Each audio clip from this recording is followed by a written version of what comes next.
اب جو لوگ سما کا انکار کرتے ہیں، ایک تو تھا مسئلہ سما، اس میں اہل سنت والجماعت کا موقف یہی آ رہا ہے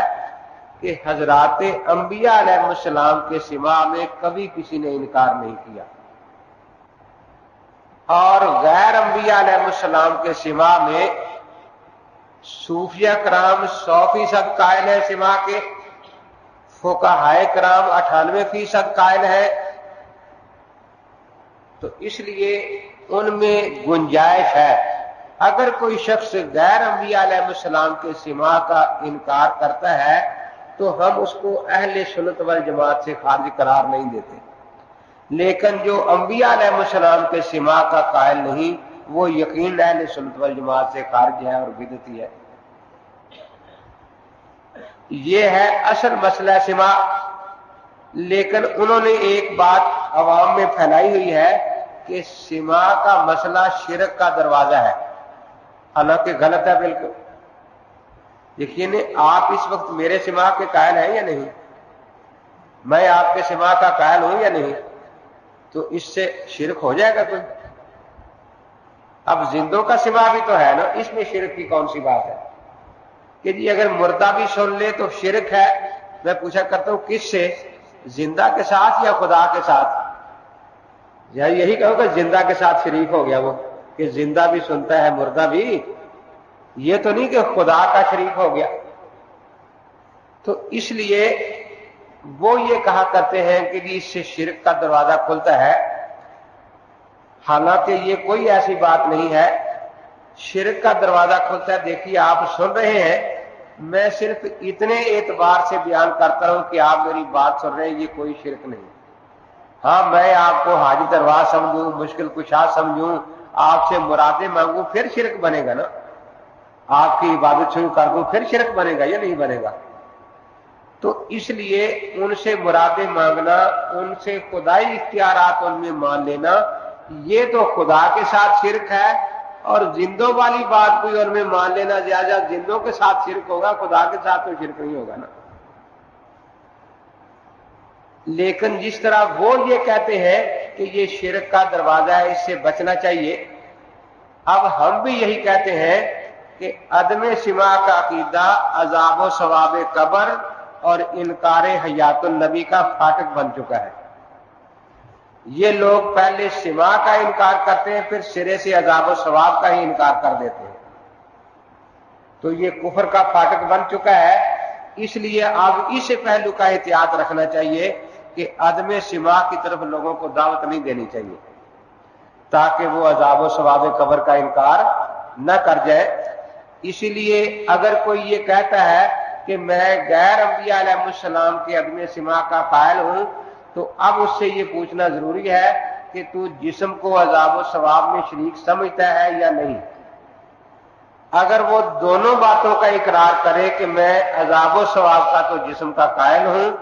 لیکن غیر انبیاء علیہ السلام کے سما کا قائل نہیں، تو پھر ہم اس کو اہل سنت والجماعت سے خارج نہیں سمجھتے،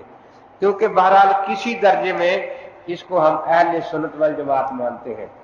اگرچہ جمہور اہل سنت والجماعت کا یہ موقف نہیں ہے، بہت کم لوگوں کا ہے۔ اور اگر وہ عذاب و ثواب قبر کا انکار کرتا ہے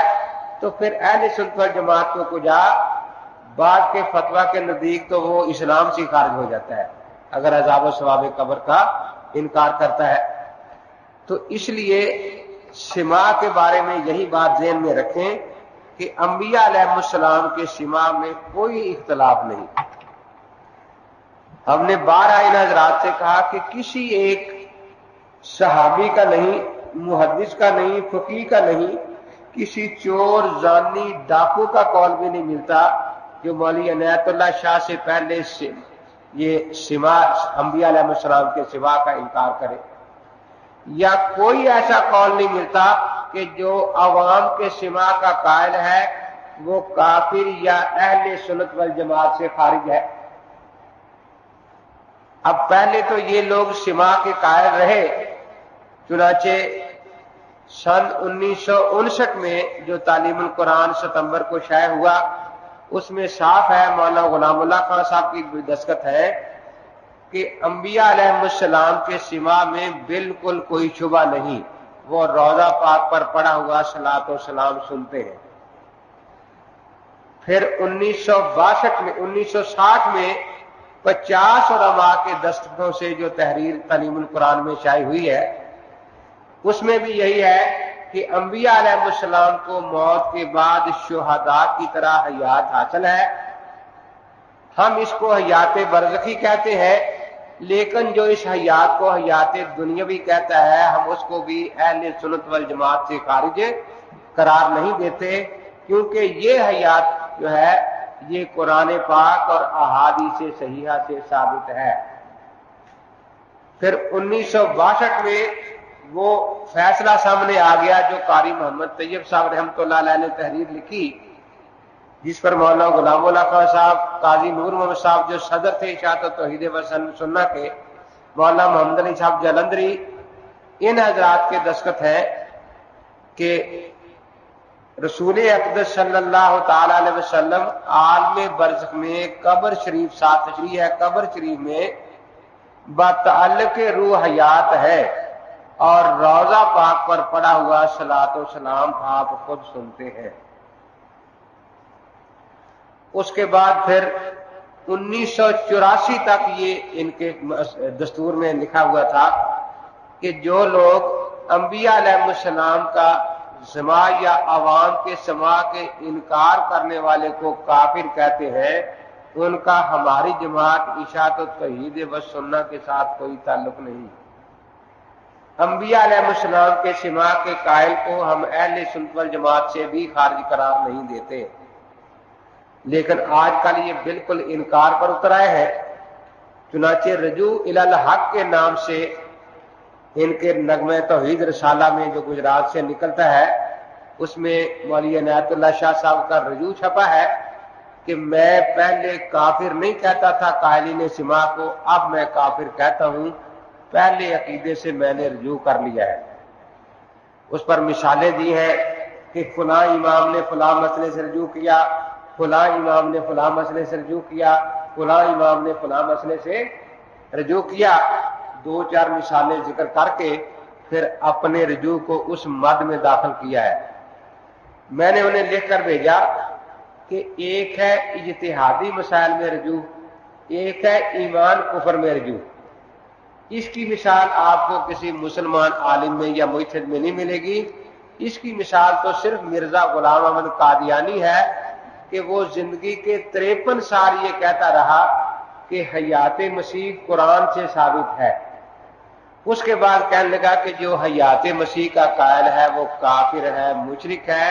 قرآن پاک کی 30 آیات کا منکر ہے۔ تو یہ جو آپ نے رجوع کیا ہے کہ پہلے آپ کافر رہے اب مسلمان ہو گئے ہیں،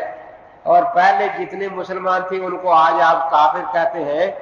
اس کی مثال ائمہ مجتہدین یا فقہاء کے اختلافات میں نہیں ملتی، یہ مثال تو صرف مرزا غلام احمد قادیانی کی تحریرات میں ملتی ہے کہ وہ جس پر پہلے ایمان رکھتا تھا بعد میں اس کو کفر قرار دینے لگا۔